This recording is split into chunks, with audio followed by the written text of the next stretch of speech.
So today's wedding starts in 2.5 hours and the storm hits in 2 hours. Half an hour for the ceremony, which leaves me about 15 minutes of dry weather to get all my pictures done today, so that's good.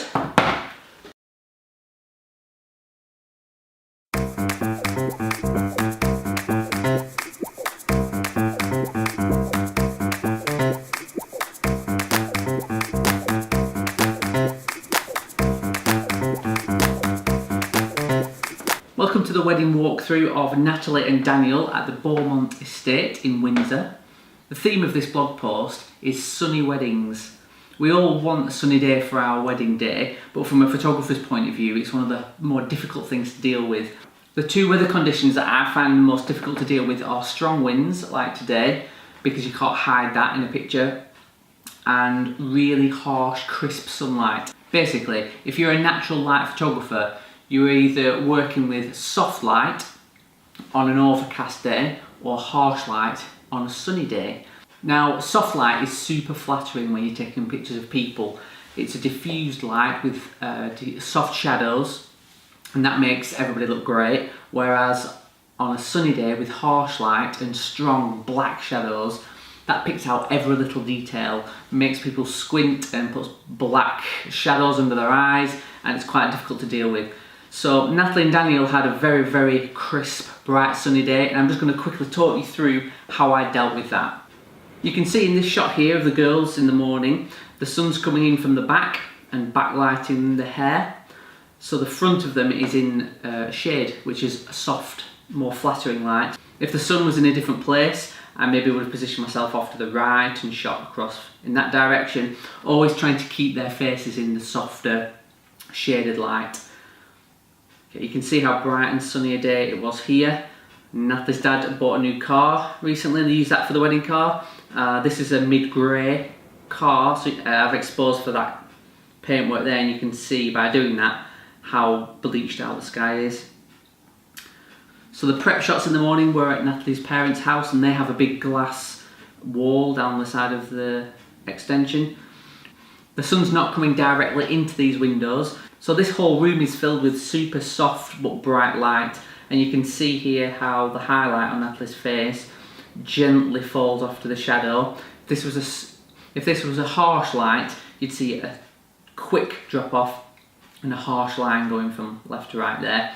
So that makes photographing the preparation super easy. Back outside, this is the same setup as the previous black and white picture with the sun coming from the back. Slightly off to the left, you can see there. The highlights were always either round the back or just to the side, leaving the front of their faces in this softer, more flattering light. You can see how bright the day was there in contrast to the mid-grey dresses. Okay, this shot when Natalie has just first put her dress on in the morning, I actually manipulated the light in this room by turning off the lights in the room so I didn't get a clash of the orange bulbs and the daylight.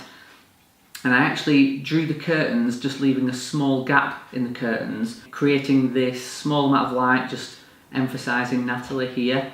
You can see the light falls off quickly in the background and on the bridesmaids, and just brings the attention back to Natalie. So we get this lovely soft, diffused light that's focused on where I want to emphasise the emotion and the story of this part of the day. I then go on to open the curtains on this shot on the right, and you can see the room brightens up and everything becomes more even. This is the necklace that Natalie's sister made for her.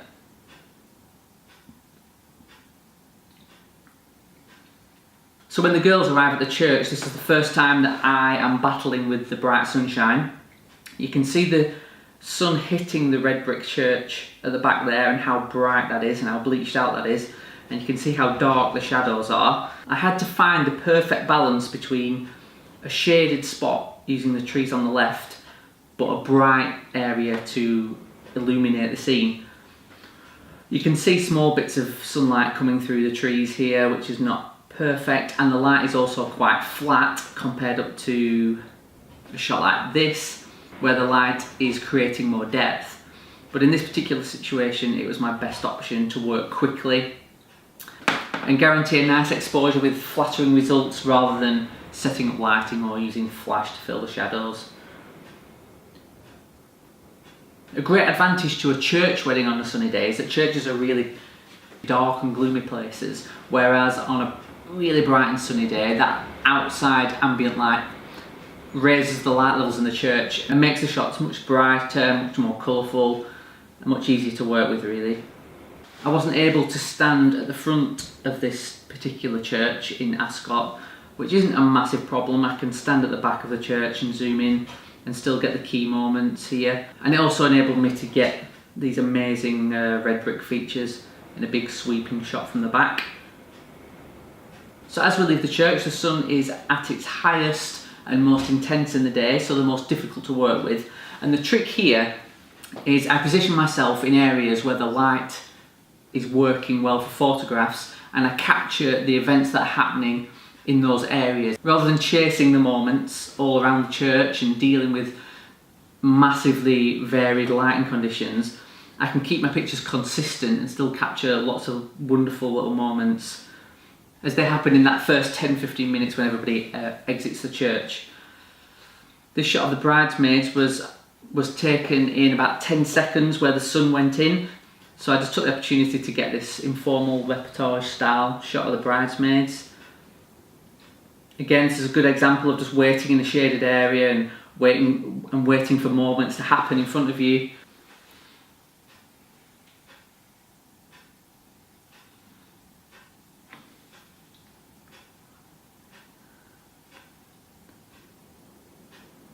Myself, Daniel and Natalie arrived at the Beaumont Hotel before their guests, so I took that opportunity just to get a few portrait shots with them before everybody else arrived.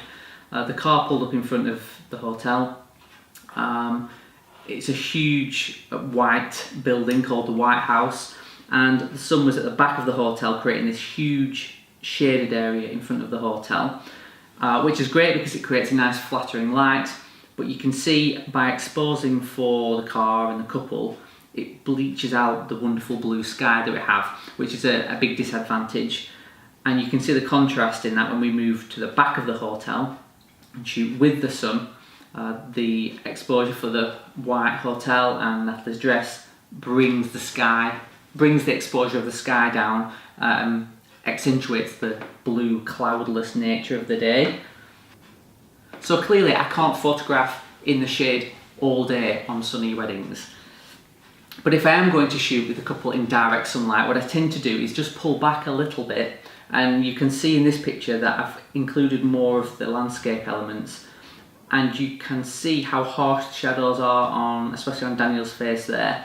But by pulling backwards a little, those harsh shadows and that fine detail that the harsh light's picking up becomes less of an issue. And we can still use direct sunlight to get some lovely shots. Not only for me, but for Natalie and Daniel as well. I don't want to keep them out in the harsh sunlight for the whole 10-15 minutes that we're shooting portraits.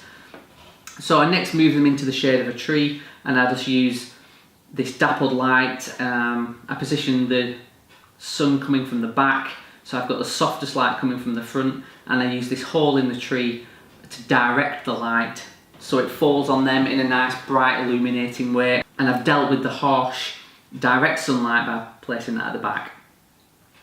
Move around ever so slightly, you can see how bright and harsh this sunlight is. So I'm just allowing that sunlight to hit them from the back, but positioning myself at the opposite side again, so we're working with the softer diffused light.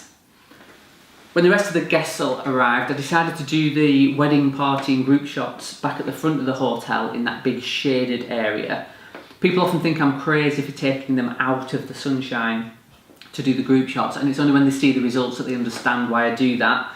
It means I can work so much quicker knowing that I can get a really nice flattering exposure without setting up lighting or diffusers or reflectors, and we can get through those group shots really quickly. Nobody likes being stood around for hours, even for half an hour, 40 minutes.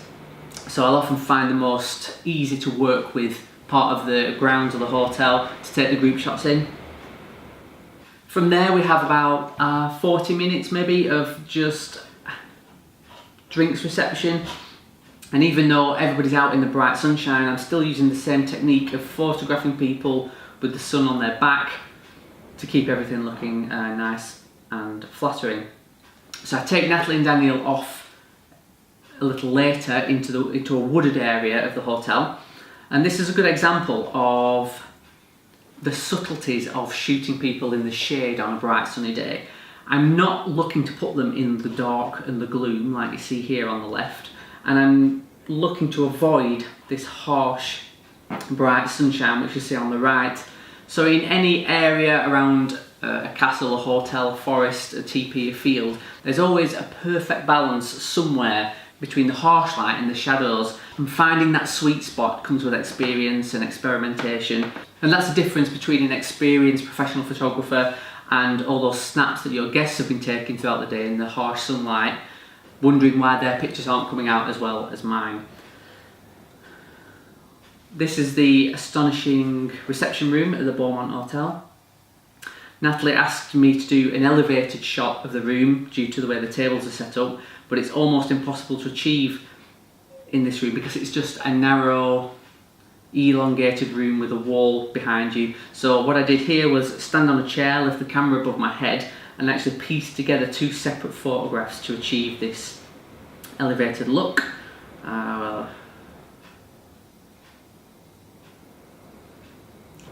We headed out in the evening to get some evening portraits.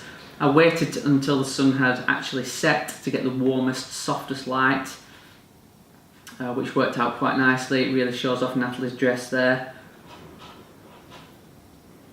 And into the evening, the room was filled with multicoloured lights everywhere and a few spotlights. So I didn't actually use any flash for the first dance. I just wanted to keep the colours of the room and photograph the atmosphere as it was. In fact, none of these have got flash.